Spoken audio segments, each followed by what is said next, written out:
নদীর জলে বাড়ছে বিপত্তি। দক্ষিণ দিনাজপুরের তপনের বিস্তীর্ণ এলাকা প্লাবিত। বিপদসীমার উপর দিয়ে বইছে একাধিক নদী। পুনর্ভবা, টাগন, আত্রেইর জলে বাড়ছে বিপদ।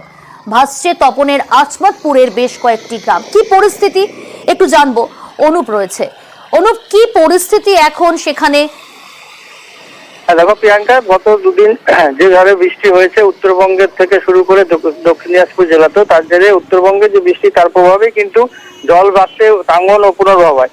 গত দুদিন ধরে সেখানে হাই লেভেলে, ডেঞ্জার লেভেলে অতিক্রম করেছিল জল। তা আজকে কিন্তু এই মুহূর্তে যা খবর তাতে কিছুটা স্থিতিশীল হয়েছে, কিন্তু তপনের আজমাতপুরের গোপীনাথপুর এলাকায় রাস্তা পার হয়ে জল যাচ্ছে গতকাল থেকে, এবং এই কারণে কিন্তু বিভিন্ন এলাকা, ওই এলাকার বেশ কিছু গ্রাম প্লাবিত হওয়ার আশঙ্কায় রয়েছে।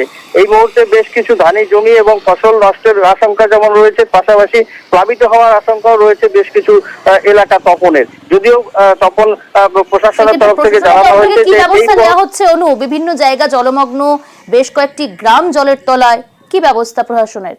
প্রশাসনের তরফ থেকে গতকালই পুনর্ভবা নদীর তপন ব্লকের একটি এলাকায় বাঁধ ভাঙার আশঙ্কা ছিল, সেখানে রিপেয়ার করা হয়েছে এবং প্রশাসনের তরফ থেকে সম্পূর্ণ তৎপর রয়েছে বলে আমরা জানতে পেরেছি।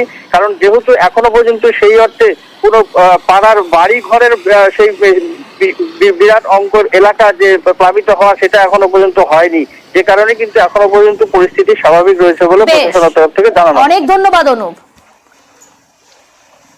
এখন সুতইল, বজ্রাপুকুর, মনোহলি, বাসর। কিরকম ক্ষতিগ্রস্ত হয়েছে এখানে? হ্যাঁ, ভালো ক্ষতি হয়েছে, সব বন্যায় সব ধানগুলো ডুবে গিয়েছে।